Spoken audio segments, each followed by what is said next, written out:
Welcome, listeners, to a brand new bonus episode of Oh My Word podcast. And today we've got special treat because we have author professor whose book is now the newly minted Next Gen Indie Book Award finalist, Ethan Gallogly, with us. Ethan, welcome to the podcast.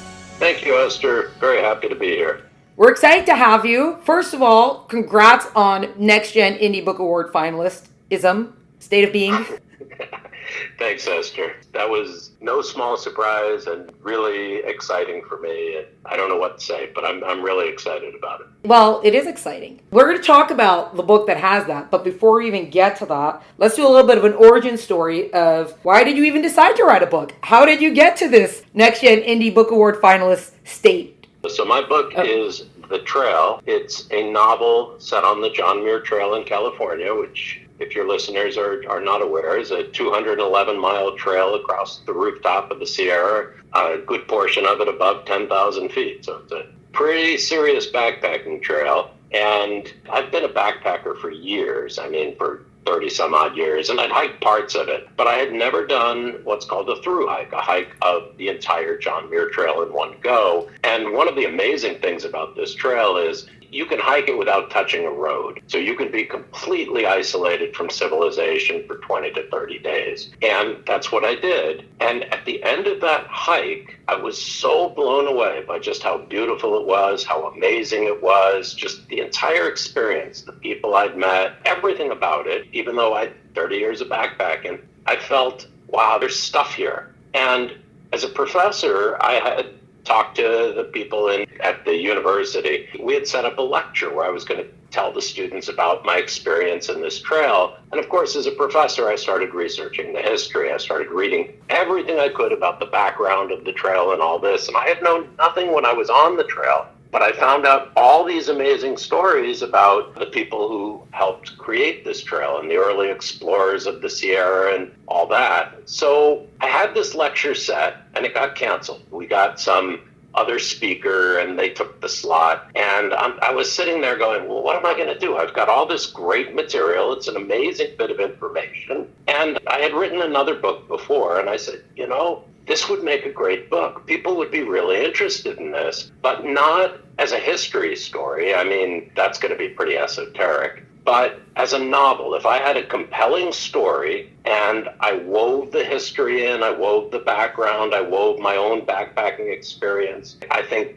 this would be a great story. And so that's what I did. And I spent 5 years working on this project. It was not easy to learn how to write in novel form and developing characters and all that, but you can see the fruit of the labor. I just got this award and Kirkus raved about it, and it's been doing quite well up on Amazon and so forth. It's been an Amazon bestseller off and on. So yeah, it's exciting, but it was no easy project. And then just to focus on that a little bit, when it was, okay, now I'm not actually going to write nonfiction, I'm going to write fiction that's going to have some nonfiction in it, but did you have to start going back to craft books? You started contacting people of like, great, how do I do this? Or how did you even approach trying to write the novel? So, ignorant as I was, I figured, well, I'd written a nonfiction book. How hard could fiction be? After all, I can bend the truth a little in fiction. But I don't like bending truth. So I started out writing a story and I set it on the Muir Trail and I finished it and I was all proud of it after a year.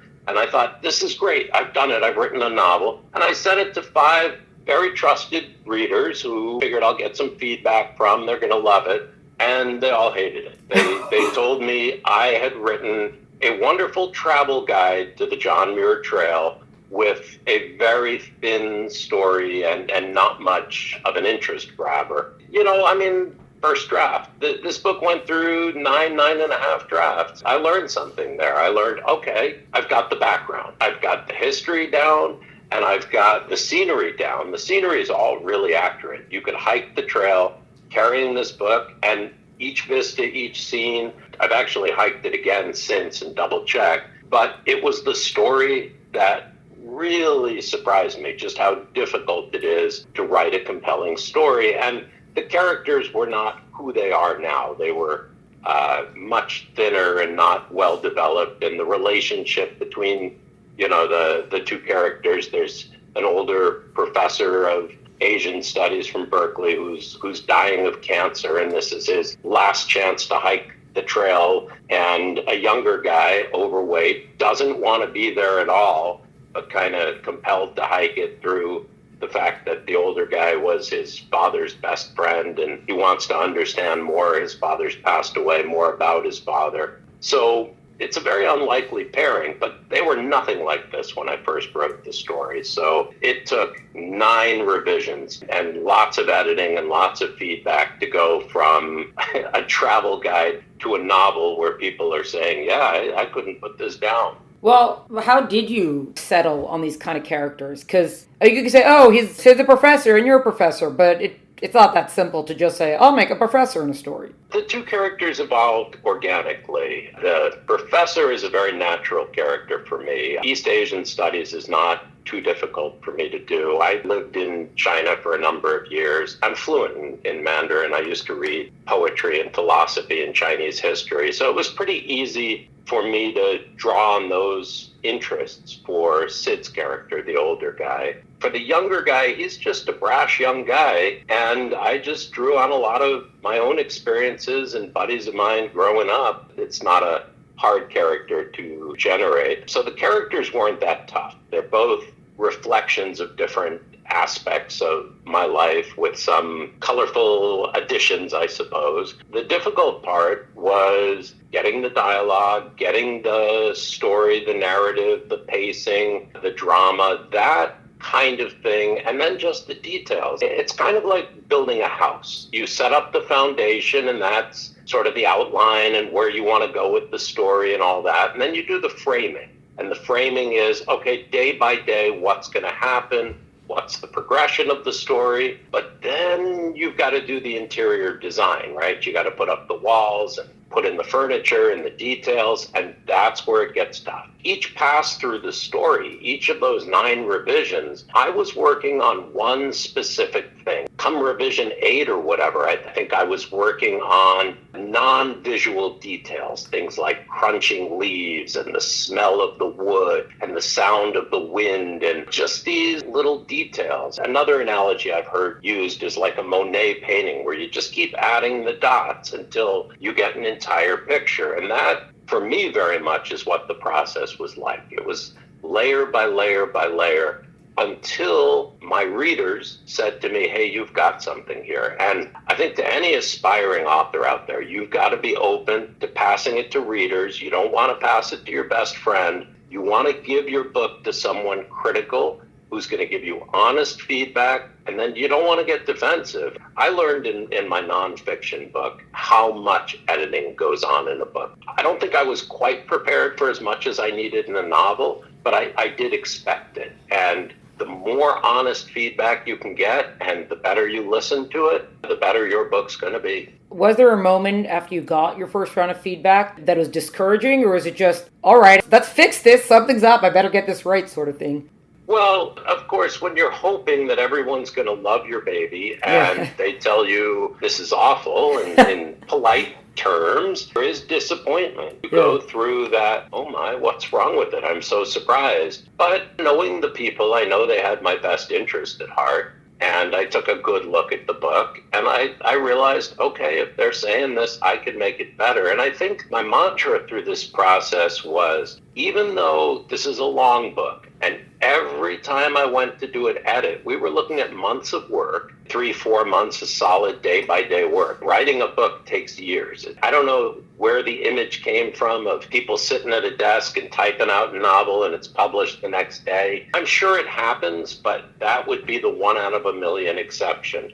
I think for most authors, it's years of editing and revision and all that. Maybe a year at the best for some fast publisher who cranks stuff out quickly, but it takes time. It takes a lot of time. And my mantra was, every time I do a revision in this book, I'm becoming a better writer. And so it was almost like the samurai practicing his art, the martial artist who has to suffer and get knocked down in order to get better. And that's kind of how I saw it, was every time I do this, I'm becoming a better writer. Yes, so true. Was there a point, or did you kind of know from the outset, you have this idea of want to share this beautiful place with everyone. But your story, even though you have the beautiful part, you have the camaraderie kind of, the different people you meet along the way on the trail and all that sort of stuff.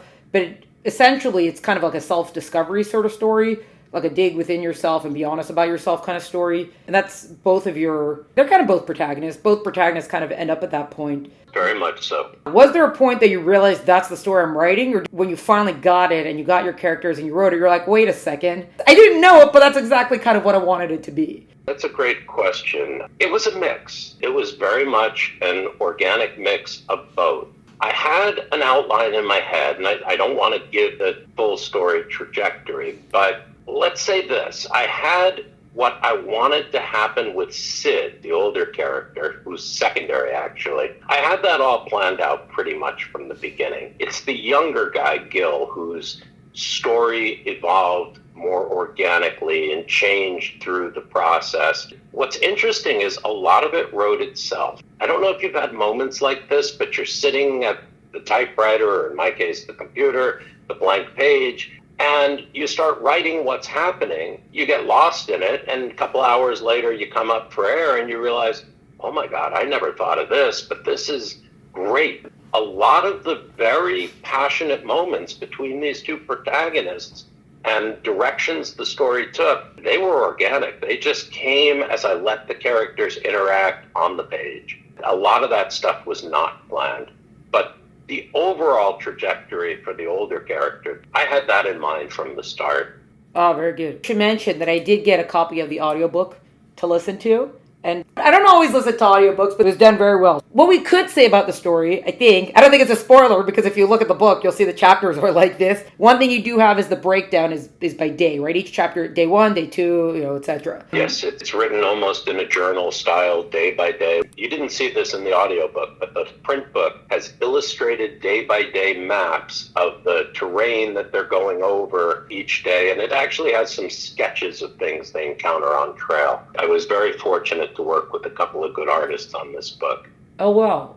Well, okay, sidetrack. Why did you decide to include that? Was that kind of, you felt it very necessary, or eventually you're like, you know what, I should probably include some sketches? It's not necessary, actually. I have a lot of people who read the book in draft form, who never saw the sketches and the maps and followed along just fine, and who are not big map readers. But I'm the other way. I love a map. I grew up with those 1800s books like Treasure Island, where there was the map in the front and the picture of Long John Silver. And I would just stare at those and fantasize about Skull Island and, ooh, where would I go and where would I hide on this thing? And I love those illustrated books. They seem to have vanished. Almost no books are illustrated anymore, except for children's books, because of cost, I think. And I really wanted to have that 1800s feel of, here are some sketches of the things in the book. There's a very unique bridge that there's a sketch of out in the wilderness. There's this rock monster they encounter, which is this huge boulder that people have decorated with teeth and things, and the Muir hut. I wanted sketches of these iconic places because they're just so unique, and words do justice to them.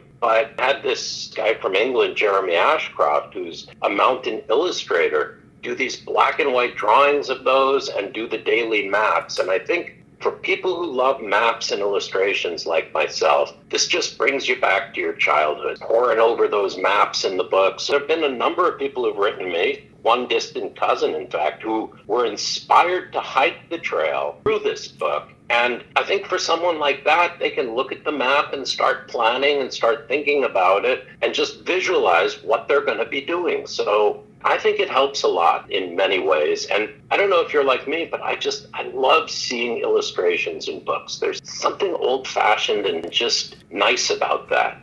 Yeah, I'm thinking of all the classics that they have. When they do it for kids, how they always add the illustrations there. True, they don't do that necessarily for adults. Unless it's a graphic novel. That's when they'll have the illustrations.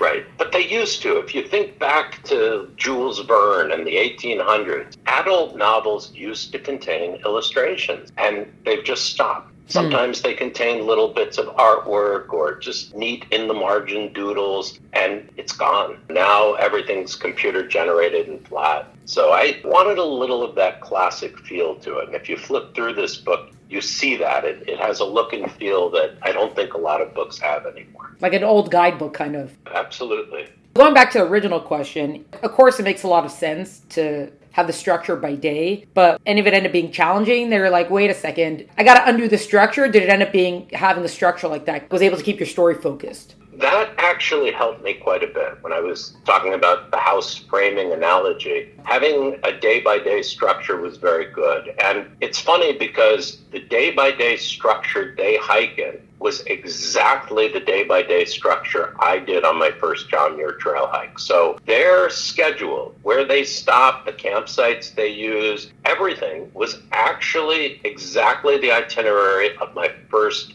JMT through hike, with one tiny exception that I moved for dramatic purposes. It wouldn't have worked otherwise. When I went to write it, that framework was very natural because, of course, those were the same descriptions and places and so forth. Now, to your question, when the story came in to the original quote-unquote guidebook format that people got on me for, at first, I found it difficult to fill all those days. There were times I was thinking, well, I should chop some stuff out. But as I learned more about the craft of story writing and how to develop characters, and the characters kind of took over, they filled that space to the point where it would have been way too long a book, but where if I had a couple more days, I could have developed a few of these themes even more. But I think it's just about right. I think the pacing and the distance they're going and the framework is just about right. One reader comment that he really appreciated the day-by-day frame because it takes place over about 28 days. And in those 28 days, Gil in particular undergoes huge transformation. I mean, he starts out as a fairly unlikable, brash young guy, and he slowly, through Sid's tutelage, becomes aware of his issues and starts to change. And what that reader had said to me was, look, if this had been a 15-day trip or a 10-day trip, I don't think I would have believed somebody could undergo that much change. But over 28 days, it felt very organic, very realistic. So I think it helped in quite a few ways. Yeah, that's good. Is that kind of what you're saying also, that before you really understood character development, it would be, for example, day 11, well, we hiked from here to here. It's like, well, that's not a chapter. So now all of a sudden day 11 has to become more than that. Yeah, it was something like that. I should go back now and pull out my early draft and look at it. I think I'd be horrified. But yeah, I got really into describing what they were hiking, so that filled the time. But for a reader's going to be bored in 5 minutes reading that stuff. So I think most of the first draft were these long narrations of the terrain, which, as the drafts went forward, there were two things I had to chop. I had to chop a lot of day-by-day drudgery, sort of the terrain they're walking over, and just put in the highlights where the reader's going to be like, wow, that sounds like a gorgeous lake. And I had to chop out, and this really pained me, but I had to chop out about half the history I had written, because the history part, it's fascinating, the old explorers and so forth, but it has to integrate into the story. You have to keep momentum going. And I had a lot of editors say, okay, this section is dragging, this section is dragging. And so I either had to do a quick, here's what happened, summary, or just dump part of it. And I figure I've got enough history now that a history buff would go, and I've got references in the back, would go and look up the actual articles and stories of these explorers and get the full picture. And a person who's not a history buff will have just enough to get the background and be interested without putting it down. I had one reviewer who wrote, it's a history book, but it's not boring like other history books. Oh, it's kind of funny. That's a big compliment. It is, although the way they expressed it was pretty funny to me. They got it. You saw in listening to it just how much background and history is kind of woven into the story. Yeah. Did you not have a thought to do some sort of big chunk of historical information kind of at the back? Or then you were like, no, let's not get carried away. We have the story and it's good. We don't need to start adding too much back matter. I have a timeline at the back. So if somebody wants to get all the dates, And all the major events, there's a timeline. When did John Muir do this? When did Theodore Solomons or LeConte do this or that? A person who is interested in that can use that timeline as a jumping off to go and do research. And then I put a list of recommended reading and so forth, where, again, a person who's interested could follow up on that. So there are some appendices back there, including one for beginners who might want to go and hike the John Muir Trail. But I didn't want it to be too post-heavy. This is a novel. It's not a textbook. That's not what I was going for. Right. Yosemite didn't just become Yosemite. Someone had to make a trail. It's even just so simple and technical, but how many times do you think about these things, especially if you're not going on the actual trail? Not often. Right. And so a little bit of the history of Yosemite is in this book.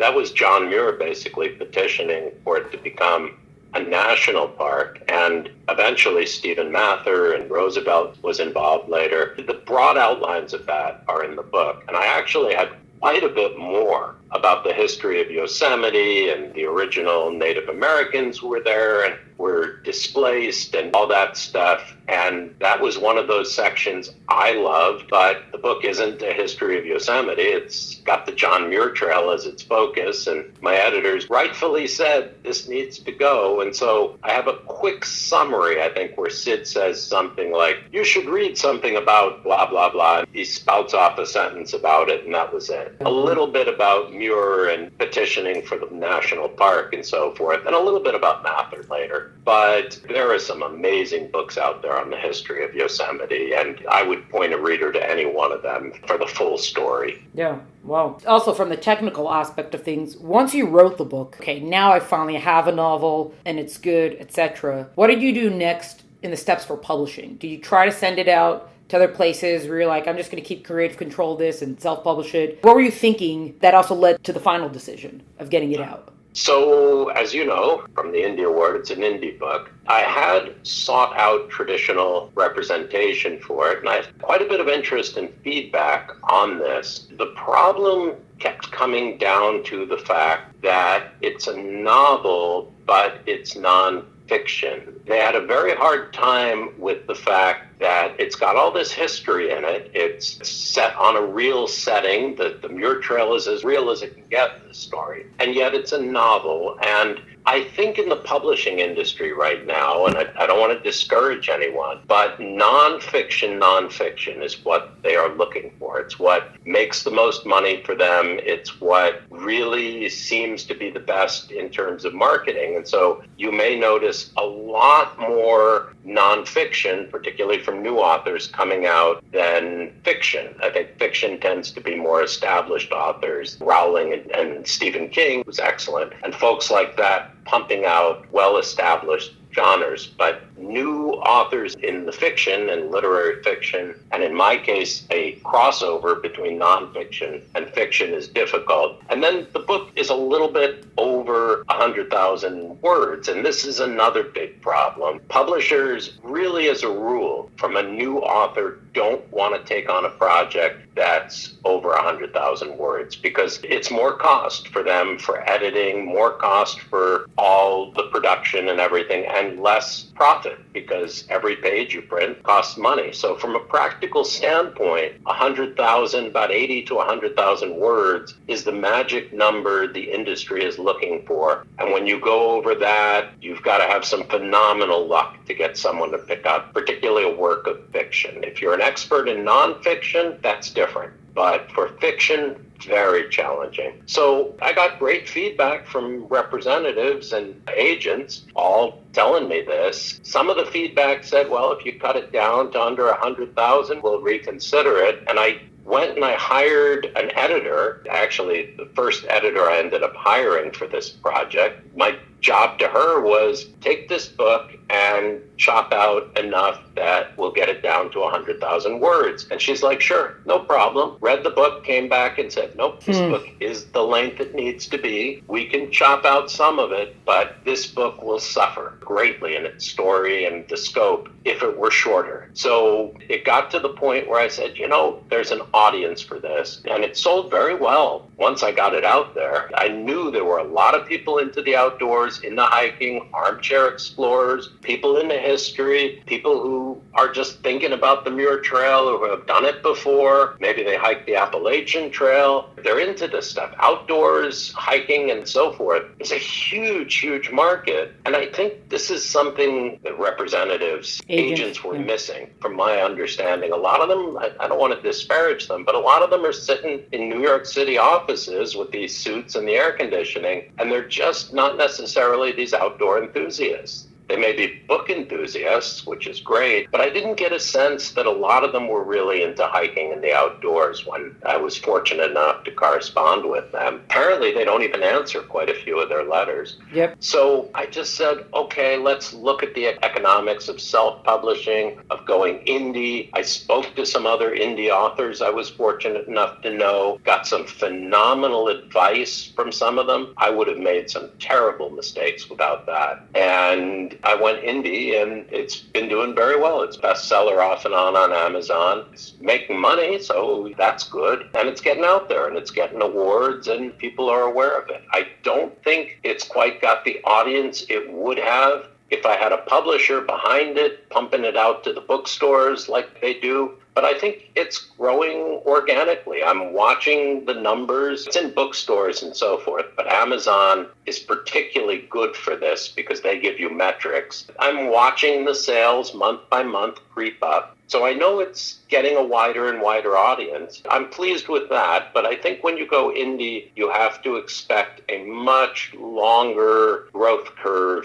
for a book than you would get if a publisher put the kind of money in necessary to have it in the window at every bookstore. Well, you can also be with a publisher who's going to do everything for you, but if they don't decide you're the book for the book window, then you're not going to be the book in the book window. So I've heard that too, and that's really sad. Again, I don't want to come down on anyone, but I think if a publisher signs a book deal and they want your book, they should be doing 110% of the effort to get that book out there. I've heard stories like that where they published it and then they did no promotion, nothing, and the book just died. That's heartbreaking. Yeah, and also the unfortunate truth is there's only so much space in the window. So someone makes the decision. I don't know if it's the right decision or not the decision, but someone made the decision. I don't know. Talked to enough authors now that I've seen and heard everything. And yeah, you write a book because you love writing. That story about the person who writes the bestseller and all, I mean, yeah, they exist, but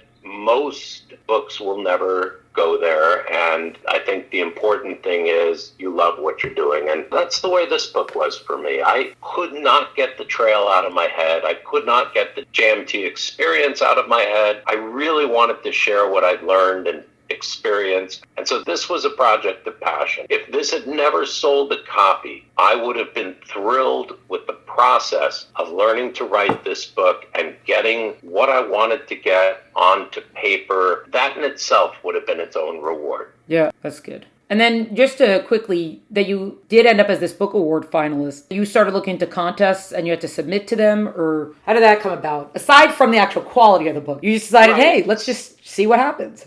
There are a number of big contests every year for books. Most listeners are probably familiar with, for example, the Booker Prize, the Nobel Prize. You know, there are some really big ones out there. And unfortunately, quite a few of these are closed to indie authors. It's a funny market out there, but you'd think with books it would be a level playing field. But no, you have to be from a big publishing house to submit to some of these awards. They kind of keep it closed. It's like a network. If you're an indie, there's fewer avenues open to you, but one of the big awards every year is the Next Gen Indie Awards, and there are a couple of others, and I submitted it to a few of the Choice Awards. I submitted it also to Reader's Choice, and it did quite well there. Also got an award through them, and to Kirkus, who really loved it. You know, that's a review company. But there aren't that many awards for indie books. And so Next Gen Indie was very exciting for me because that's kind of the big thing for indie books. Did you know in advance that,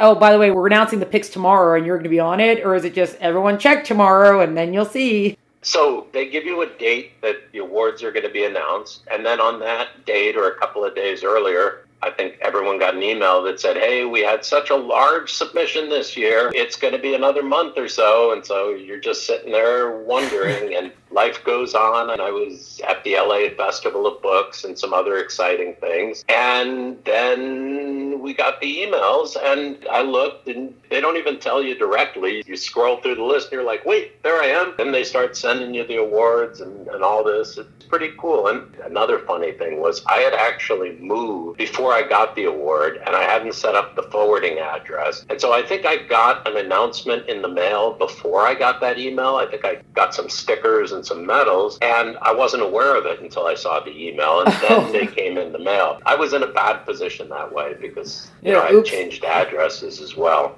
Oh, well, whoopsies. No, it's fine. Yeah. It was a great surprise. Yeah, it's exciting. Because even though you're so sure that your work is good, it's just, when it's there, it's just like, oh my God, it actually happened. Wait, whoa. Yeah, it kind of got on the back burner with the move and everything. I was checking it, but not as regularly as I had at the beginning. It's kind of funny. But yeah, these things, they're all exciting. They're all interesting. Everything I've read and everyone I've talked to said, ultimately with books, it's word of mouth. Yep. Somebody likes your book. They read it or listen to it, they tell a friend, they listen to it, and slowly it grows in awareness. And even for the books they put in the window of the bookstore, if the book is no good, it dies. But if people like it, that is a catalyst for expansion and more sales. But ultimately, it's readers who determine it, not the companies. Yeah, it's like a rabbit and the hare sort of thing. You could have a fast start versus slow and steady. Yeah. That would be a message I'd want to give to anyone who's going the indie route, is you absolutely have to be prepared for slow and steady. You have to continually put your book into contests, advertise your book. I can't stress advertising. Advertising, there's no way anyone's going to hear about your book if you're not getting the word out. And over time, if you have a good book, you will know because you'll see the sales start to creep up. And that'll tell you, yes, people like your book. You'll get the positive reviews back, but it's a very slow process. And I think there's this illusion out there that you put your book up on, hate to keep using Amazon, but let's say bookshop.org. You put your book up on bookshop.org, everyone in the universe discovers it and you're a bestseller. And it does not happen that way. Yeah. That's also, sometimes writers have to learn how to tell people they wrote a book because no one's going to know if you don't say it. Me especially. You'll meet people, I'll meet my neighbors in this new community, and the last thing I want to do is sound like an advertisement and say, hey, by the way, I've got this book. I think writers as a whole, well, I can't say as a whole, I think most writers are shy. There are some extroverted writers. I think some of the business writers and so forth are probably pretty extroverted, the marketers and so forth. But I think a lot of the novelists like myself, we tend to be more introspective and less self-promotional. But yeah, you're right, Esther, absolutely. You got to go out and bang that drum. You've got to tell people. And it's a challenge. There's a local bookstore downtown, and I have yet to get up and walk in and introduce myself and say, hey, I'm an author of this book. Would you like me to do a reading? And I'm going to. But it's funny. It's like dating when you meet that special person and you're nervous to ask them out. It's a little like that with marketing, I think. Well, it's actually funny that, well, not funny, but saying that because a lot of writers are introspective, that kind of lends well to writing because a lot of really good stories, you want to have that introspection to develop deeper characters. Quick follow-up, you said something about advertising. So you bought ads on either Amazon, Facebook, I don't know, you tried any of those ads? And that's how you started? I haven't tried Facebook. I do have to go up on Instagram at some point. That's a more used platform. Facebook is starting to become like the tumbleweeds of the abandoned ghost town is my experience there. If I could figure out how to market this on TikTok, I would. But, yeah, BookTok. It's not quite a fit for TikTok. Amazon's where I've done most of my advertising. I've done some on BookBub and some other scattered platforms. I'm a member of the Independent Book Publishers Association, IBPA, which if you're a new author out there and you're going indie is a wonderful organization. Very supportive, and they get you a lot of discounts on different things. They have a lot of catalogs they send out.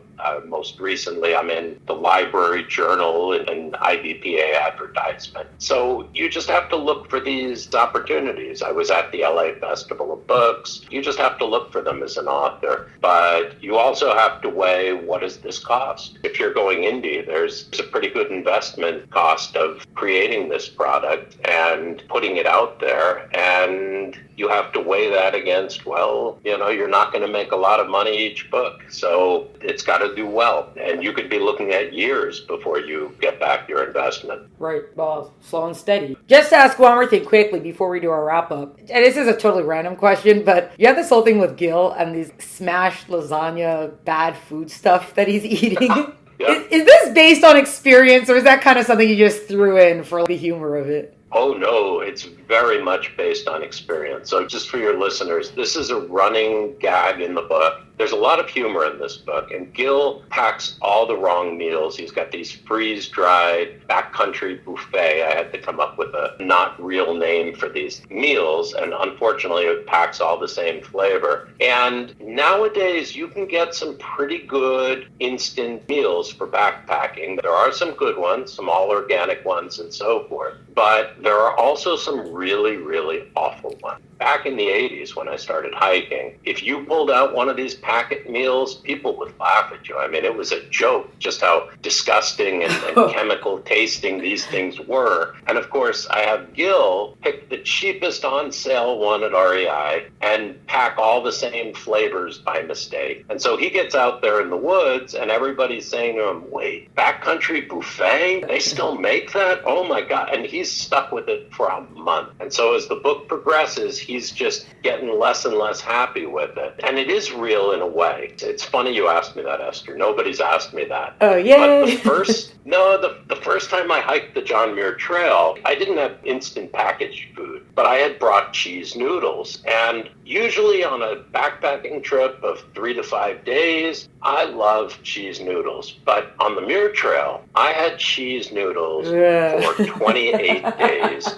Those instant Safeway kind of noodles. I'll tell you, by day 18 or so, I was so sick of cheese noodles. I started dreaming about food and just anything but cheese noodles. And so that experience never left me. I've significantly improved my through hiking food since then, including dehydrating my own meals now. Oh. But I certainly was putting that in with Gil. I wanted Gil's character to have that exact experience. And so it's a very funny part of the story is his suffering through his meals and his other mistakes. Gil makes a ton of mistakes going in that a beginner would make, but most beginners are not setting out to hike something as ambitious as the JMT. I wouldn't suggest any novice go on a trail like this. Poor Gil, he suffers through a lot of things, and in that first day on trail, there's a lot of humor, but I don't want to spoil it. Right. Well, that's also, just to say very quickly, the part with the spring onions. There was a second that I was like, am I still in the same book? When you get I guess you could say the gag of the meals, you understand how that fits into things. Yep. So, yeah. There's so much more to ask, but we're gonna wrap up now. We always have a fill in the blank that we wrap up with, and this can be for anything. Choosing one, I really like it when anything kind of story related. So it can be writers, editors, publishers, agents, book covers, books, stories, whatever. I really like it when one of these do X, and I really don't like one of these do X. How would you fill in the blank for that? For me, I just keep watching Amazon, and every time it's a bestseller, I'm excited. So I really like it when the sales get up into the bestseller category. That tells me things are working. And I really like it when I get a good review. And this is something else listeners should understand. If you read a book and you really like it, please leave a review, because authors definitely read these. I can't say 100%. Maybe Stephen King isn't reading your review, but I know that smaller publications like mine, we read them all and we want to see them. So I love it when people leave reviews. And what don't I like? I guess I don't like when somebody leaves a negative review without comments. I've had a couple of people leave 3-star reviews and give their reasons for it, and that's fine. When I see that and I say, okay, well, that's why they didn't like it. Yeah. This person didn't like the fact that there are some mature themes in the book, or I used some swear words and that put them off. I get that. But what I don't like is when somebody has a review and then they just don't say why, and you're just sitting there wondering, why did that person dislike this? Why didn't they express themselves? So I think that's very frustrating. Yeah, it's also not helpful to other readers because I'm looking at it just like not good, and you're like, but why? I want to know their rationale, and the rationale may be extremely helpful. Like the person who said, well, this book has too many swear words in it. That may help another reader who's very sensitive to that not purchase the book. And I'm glad. I don't want to offend anyone. So if that helps steer somebody away and steer them towards a more appropriate work for them, sure, that's helpful. Yes, very true. Love the positive reviews. Yeah, yes, of course. There have been some that just warm my heart, where I'm just sitting there like, God, I wish I knew who this was. I'd send them a thank you note. There was one guy who wrote just an amazing review, and he contacted me through my author's webpage, and I ended up sending him a signed book plate for his book. I loved what he had written. Oh, that's nice. Very good. Well, Ethan, thank you so much for joining us on the podcast today. Thank you for having me, Esther. I really appreciate it. It's been a thrill to be here and get to talk a little bit about the whole process. This was a bonus episode of Oh My Word podcast featuring author Ethan Gallogly. To find out more about Ethan and his work, please visit the link in the episode notes. To find out more about Oh My Word podcast and to keep track of all the great stuff we're up to, follow us on Instagram at Oh My Word podcast. Please check us out at el10mm.com. Music is by Tim Burke. Thank you so much for joining us. Catch you next time.